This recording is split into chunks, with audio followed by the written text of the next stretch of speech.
Hello dear students, welcome back to my YouTube channel. आप सभी का समर इंग्लिश वर्ल्ड चैनल पर बहुत बहुत स्वागत है। मुझे पता है कि आप अपनी एग्ज़ाम्स की बहुत मेहनत से तैयारी कर रहे होंगे और ज़रूरी भी है, क्योंकि आपको बहुत अच्छे मार्क्स लेकर आना है, नंबर लेकर आना है।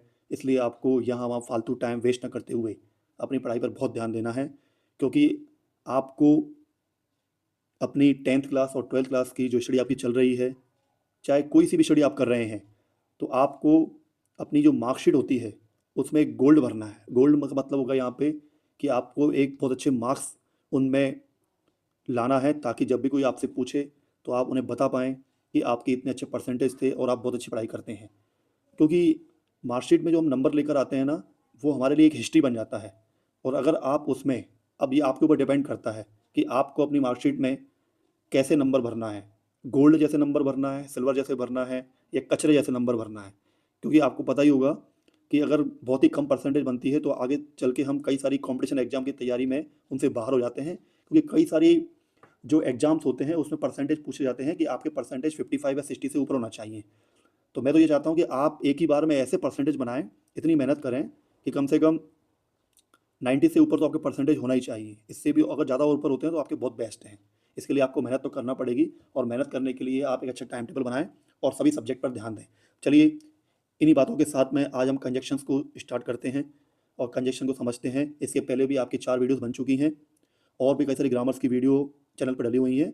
अगर आप इस चैनल पर नए हैं तो उसे सब्सक्राइब कर लीजिए, समर इंग्लिश वर्ल्ड। इसी के साथ में एक और चैनल है अपना मैथ्स का, समर मैथ्स वर्ल्ड।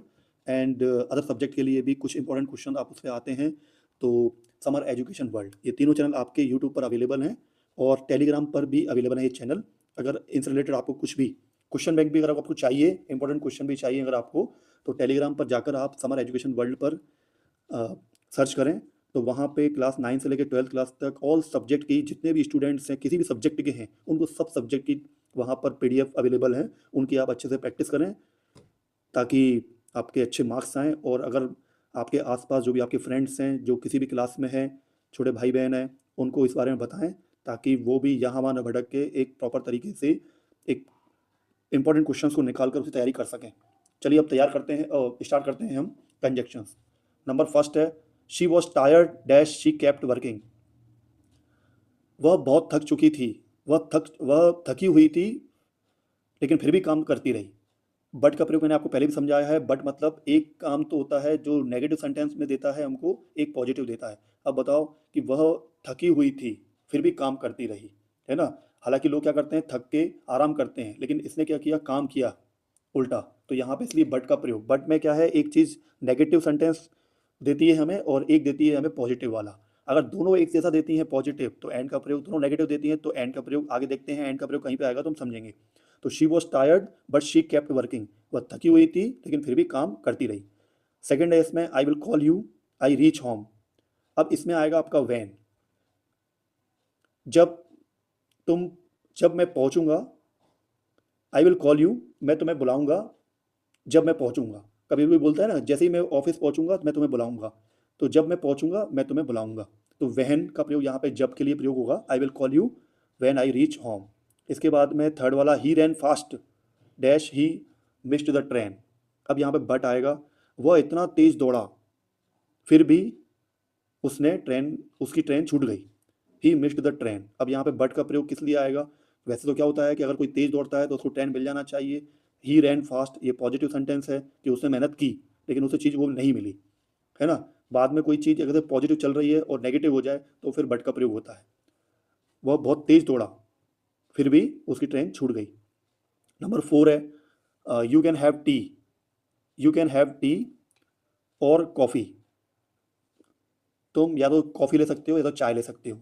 अगर दोनों चीज़ों में कोई चॉइस है और एक ही चीज़ लेना है तो वहाँ पे और का प्रयोग होता है। और मतलब अथवा।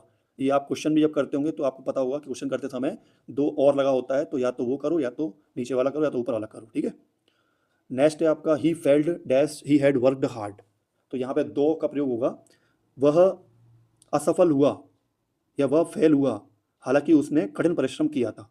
दो का मतलब यहाँ पे होता है हिंदी में हालांकि। हालांकि उसने ऐसा किया था फिर भी ऐसा हो गया, है ना। इसका प्रयोग भी बट जैसा ही होता है, लेकिन कहीं कहीं पे हम दो, अब बट यहाँ पे दे देते तो कन्फ्यूजन हो जाता। है ना, इसलिए उन्होंने दो दे दिया। दो और बट एक जैसे ही होते हैं काफ़ी जगह। ही फेल्ट दो ही हैड वर्कड हार्ड। नेक्स्ट है आपका 6 वाला, she studies well dash she may pass the exam. अब सो का मतलब यहाँ पे इसलिए है, हर एक सेंटेंस में जिसका भी प्रयोग होगा मैं आपको समझाता जाऊंगा, आपके हर आपके पॉइंट क्लियर होते जाएंगे। शी स्टडीज वेल, वो अच्छी पढ़ाई करती है इसलिए वह एग्जाम में पास हो सकती है। बिल्कुल सही बात है, जो अच्छा पढ़ेगा वो एग्जाम जरूर पास होगा। यहाँ पे सो का मतलब इसलिए। 7th है यहाँ पे, wait here dash I come back. यहाँ रुको जब तक मैं वापस आता हूँ। यहाँ पे अंटिल का मतलब होता है जब तक। आप अपनी कॉपीज में इन सबको नोट भी कर लीजिए, अगर आपने कोई ग्रामर की कॉपी बनाई है तो इन सबको आप नोट कर लीजिए और आप इनका रिवीजन भी करते जाइए। अगर आप रिवीजन करते जाएंगे, अगर आप इसका रिवीजन करते जाएंगे तो ये हरदम आपके दिमाग में और माइंड में फिट हो जाएंगे। और जब जब आपके एग्जाम हो इस वीडियो को जरूर देखें। और कई बार हम ग्रामर का रिवीजन करते हैं तो ग्रामर हमारे माइंड में फिट हो जाती है, और कई बार एक दो बार कुछ रिवीजन करते हैं तो वो चीज़ हमें दिमाग में आती नहीं है। इसलिए रिवीजन हर एक चीज़ का बहुत ज़रूरी है, हर सब्जेक्ट का बहुत ज़रूरी है। नेक्स्ट है इसका आपका, I don't know he will come today. अब इसमें यहाँ पर मुझे नहीं पता क्या वह आज आएगा। अब इफ़ यहाँ पे संभावना या शर्त के लिए है, और इफ़ का प्रयोग यहाँ पे मतलब हो रहा है क्या, क्या वह आज आएगा। और ये कभी कभी सेंटेंस जो होते हैं अपने नरेशन में भी होते हैं, जो एक सेंटेंस को दूसरे सेंटेंस से जोड़ते हैं, है ना। I don't know if he will come today, मुझे नहीं पता क्या वह आज आएगा। नेक्स्ट है आपका इसमें, she sings well dances beautifully. वह अच्छा गाती है और अच्छा नाचती भी है। देखो दोनों चीज़ें, अभी एंड का प्रयोग आ गया, मैंने आपको बताया था पहले ही। अब एंड यहाँ पे क्या बता रहा है, दोनों आपकी पॉजिटिव हैं। वह अच्छा गाती है और अच्छा नाचती भी है। She sings well and dances beautifully. पहला वाला भी पॉजिटिव, उसके बारे में अच्छा बोल रहे हैं, दूसरा वाला भी पॉजिटिव अच्छा बोल रहे हैं, तो एंड का प्रयोग, है ना। अगर यहाँ पे ऐसा होता शी सिंग्स वेल, है ना, और आगे पीछे लगा होता नॉट डांसेस ब्यूटीफुली, तो अपन बट लगा देते कि वह अच्छा गाती तो है लेकिन अच्छा नाचती नहीं है। लेकिन यहाँ पे दोनों पॉजिटिव हैं, गाती भी अच्छा है और नाचती भी अच्छा है, तो यहाँ पे क्या आएगा आपका, एंड आएगा। आई होप आपको समझ में आ रहा होगा ये। नंबर 10 है, we stayed at home dash it was raining heavily. We stayed at home, हम घर पर ही रुके क्योंकि बहुत बारिश हो रही थी। सही है, रीजन आ गया इसका, क्योंकि बहुत बारिश हो रही थी। बट मतलब लेकिन, लेकिन लगा नहीं सकते, सो मतलब इसके लगा नहीं सकते, तो लगा नहीं सकते, बिकॉज सही है क्योंकि। रीजन, हम घर पर ही रुके, कारण था क्योंकि बहुत बारिश हो रही थी। नेक्स्ट है आपका इसमें 11, she is not only intelligent also hard working. अब इसमें लगेगा, इसमें बट आपने सुना होगा, नॉट ओनली और बट आल्सो का प्रयोग होता है कि वह न केवल बुद्धिमान है बल्कि, नॉट बट आल्सो मतलब बल्कि मेहनती भी है। तो she is not only intelligent but also hard working.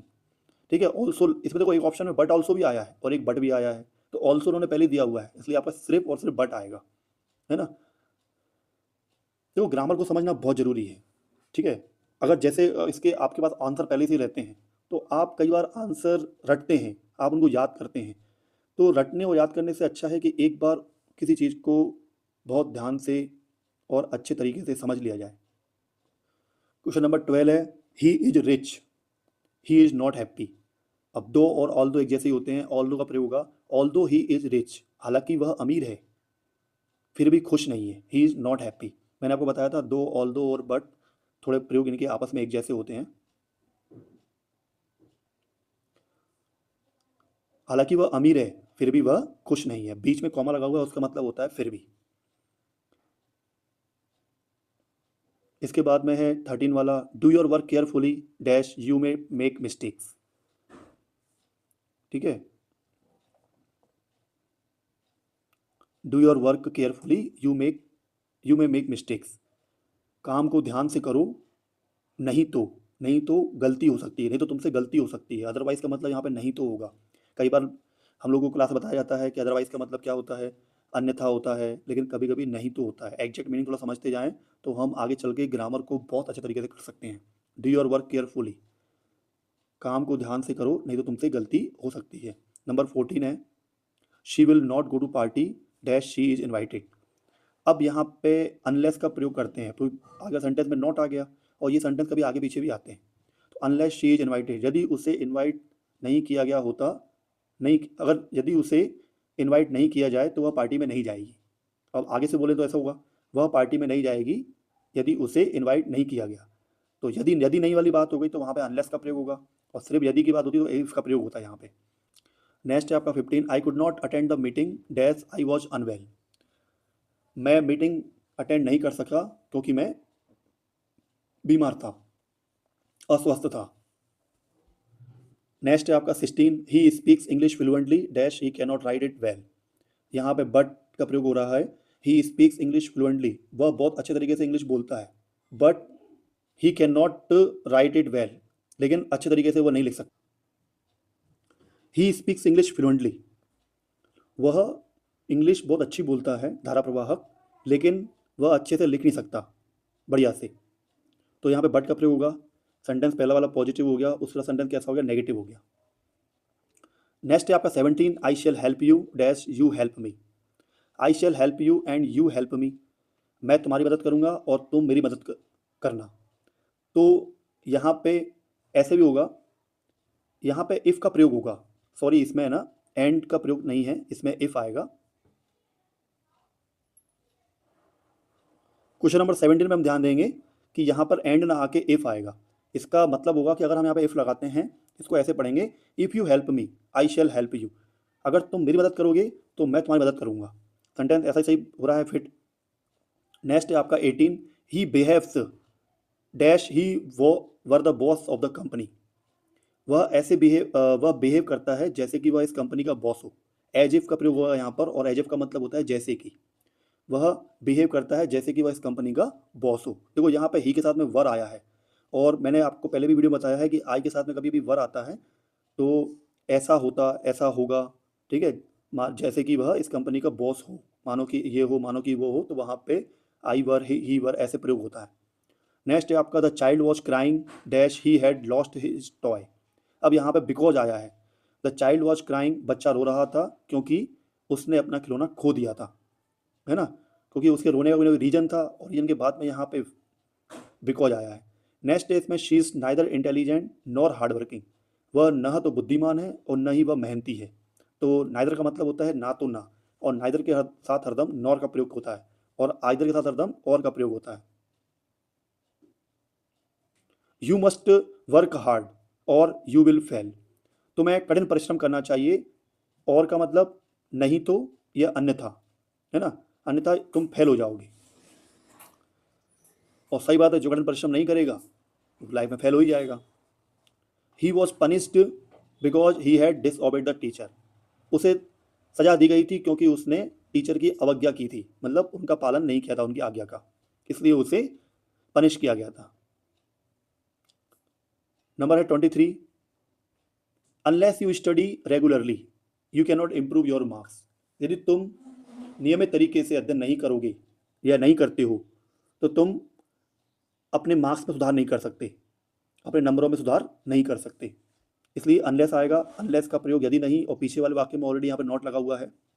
Next है आपका he is so weak that he can not walk properly.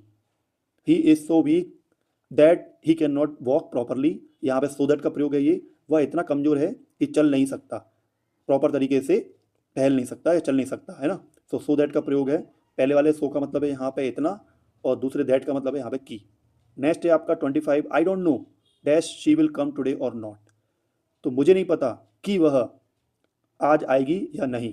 Weather के साथ में जब और नॉट लगता है पीछे, तो उसका मतलब होता है संभावना के लिए, कि मुझे नहीं पता कि ऐसा होगा या वैसा होगा। यहाँ पे वेदर का मतलब यहाँ पे की है।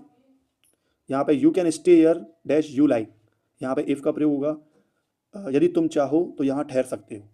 हम पीछे वाले सेंटेंसेस को बनाएंगे। यदि तुम चाहो तो तुम यहाँ पे ठहर सकते हो, यदि तुम्हें पसंद है तो तुम यहाँ ठहर सकते हो, यहाँ पे इफ़ का प्रयोग होगा। नेक्स्ट है आपका 27, he asked me dash I had completed my work, और यहाँ पे इफ़ का प्रयोग होगा। If I had completed my work, यदि मैंने अपना काम कर लिया होता।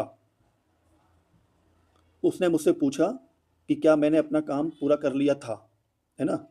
तो he asked me if I had completed my work, इसमें हम एफ इफ़ का प्रयोग करेंगे क्योंकि सेंटेंस हमारा पीछे वाला पॉजिटिव में जा रहा है ना। यदि नहीं का सेंटेंस नहीं है इसमें। आई होप ये वीडियो आपको समझ में आई होगी।